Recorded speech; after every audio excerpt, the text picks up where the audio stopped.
Donc, je suis Vincent Prenosa, V2S architecte, donc architecte de l'équipe de maîtrise d'œuvre.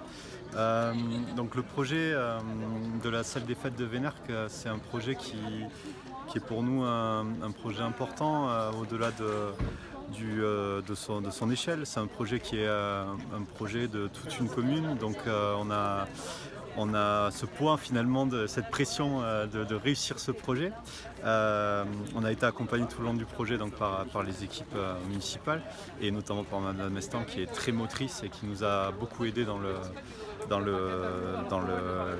la compréhension du projet et faire comprendre le projet et l'amélioration du projet au quotidien. Donc le projet c'est un volume compact qui s'inscrit donc sur un terrain en pente. Donc on a réussi à faire une emprise au sol minimale en travaillant sur un étage. Donc on a un premier niveau qui est le rez-de-chaussée bas qui est plutôt la partie associative et un deuxième niveau qui est le rez-de-chaussée haut qu'on appelle avec deux parvis aussi qui les desservent, la salle de spectacle proprement dite avec la salle de danse, associée à la salle de danse. Donc le projet il s'inscrit comme ça sous un grand toit à 4 pentes sous lequel on retrouve donc la grande salle qui est l'espace majeur qui est construite donc en briques de terre crue porteuses, construite avec la terre du site. Donc il y avait cet enjeu aussi, c'est de réutiliser les terres de terrassement vu qu'on est sur un terrain en pente et essayer de le réinjecter dans le bâtiment pour économiser de la matière et essayer d'être le plus vertueux possible sur les matériaux.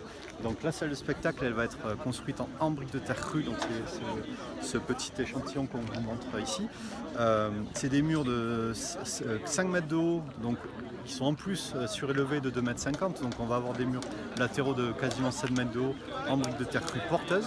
Donc ça c'est une vraie spécificité, c'est que c'est pas du parement, c'est pas de l'habillage, c'est de la structure. Donc c'est comme avant, c'est des murs porteurs. Donc on va retrouver toutes les qualités que peuvent amener ce mur de briques dans un bâtiment, l'inertie, la fraîcheur, le déphasage vis-à-vis de l'hygrométrie. Donc on va pouvoir avoir une salle qui va respirer, où on va sentir de la fraîcheur sans avoir à la climatiser, à y injecter beaucoup d'énergie. Voilà. Et ensuite, il y a tout un travail aussi sur la modularité, avec un travail de grands murs mobiles qui permet d'associer les surfaces de la salle de spectacle avec la salle de danse. Par exemple, donc là c'est de disposer d'une salle qui va être en capacité de s'augmenter d'un tiers de sa surface. Donc ça c'est aussi un des axes de ce projet. On retrouve pareil dans les locaux associatifs des systèmes de parois mobiles pour pouvoir aussi avoir une grande salle, deux petites et toujours travailler en coactivité. Voilà. Et le chantier donc est en route et il se terminera quand? C'est quoi les Alors, grandes étapes? donc là on est en effet on va passer sur une étape importante vu que là on finalise le gros œuvre.